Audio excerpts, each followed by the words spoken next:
নমস্কাৰ business line এডমিশ্যনত মই নিৰঞ্জন বৰ্মন আপোনালোকক স্বাগতম জনাইছোঁ। তো দেখা পাইছে ইয়াত যিখিনি টাৰ্কি আছে চীনা চৰাই আছে মানে সন্ধিয়াৰ আগে আগে মই ইহঁতক দানা খাবলৈ দিওঁ। মানে কি হৈছে বৰ্তমান গোটেইকেইটা কণী পাৰি আছে। তো আমি যদি বৰ্তমান ধান নাইবা ভাত চাউল বা বাহিৰৰ পৰা বেছিকৈ ঘাঁহ খাবলৈ দিওঁ তেতিয়াহ'লে মানে কণী কমকৈ পাৰিব। যেহেতু মোৰ বিজনেছটো হৈছে মানে পোৱালি চেল কৰা, মানে ইয়াতে যিমান কণী পাৰিব সিমান মোৰ পোৱালি প্ৰডাকশ্যন হ'ব আৰু মই ইয়াৰ পৰা পোৱালিখিনি চেল কৰিব পাৰিম। আৰু যদি ইহঁতক মই যদি খাবলৈ ভাত নাইবা ধান বা চাউল বা বাহিৰৰ পৰা ঘাঁহ বন খাবলৈ দিওঁ তেতিয়াহ'লে মানে কণী অলপ কমকৈ পাৰিব, কণীৰ সংখ্যাটো কমি যাব। সেইকাৰণে লেয়াৰ ফেচটো ফিড দিছোঁ, লগতে মানে ব্ৰাণ যিটো চাপৰ আহে সেই চাপৰটো অলপ মিহলাই মানে অলপ জিকাই সিহঁতৰ লগত দি দিছোঁ। তো দেখা পাইছে গ্ৰীণ ফ্ল'কেইটা মানে ফুল্লি খাই আছে আৰু টাৰ্কিবিলাকে মানে কি বাহিৰৰ পৰা ঘাঁহ বনেই বেছি খায়। তো তথাপিও মানে দানা দিছোঁ সিহঁতক খাবলৈ। মানে গোটেই দিনটো বাহিৰত এৰি দিয়ে থাকে, বাহিৰৰ পৰা ঘাঁহ বনটো খাবয়ে।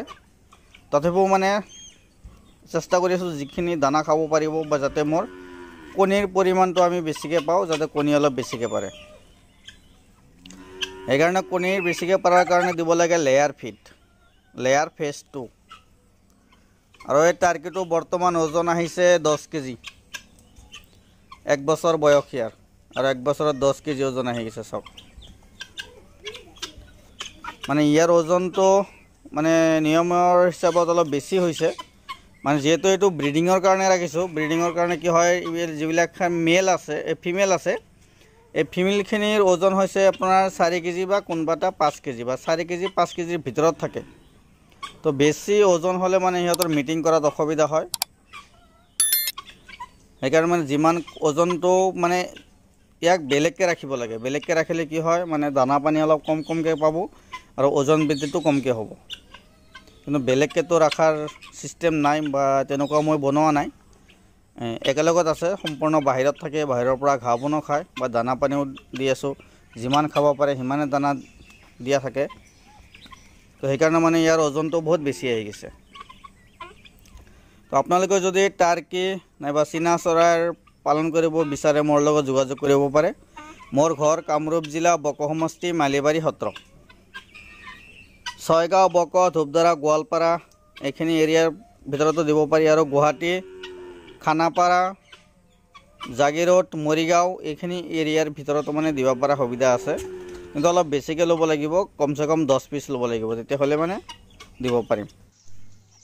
আৰু বন্ধুসকল, কোনোবাই যদি ডেইলি কণী পৰা কুকুৰা চৰাই পালন কৰিব বিচাৰে, এইখিনি হৈছে ৰোড আইলেণ্ড ৰেড বা আৰায়াৰ কুকুৰা চৰাই। এই কুকুৰা চৰাইটো লেয়াৰ প্ৰজাতিৰ কুকুৰা চৰাই হয়, কিন্তু আমাৰ অসমত থলুৱা কুকুৰাৰ নিচিনা ইয়াৰ বাহিৰত এৰি দিও পালন কৰিব পাৰি।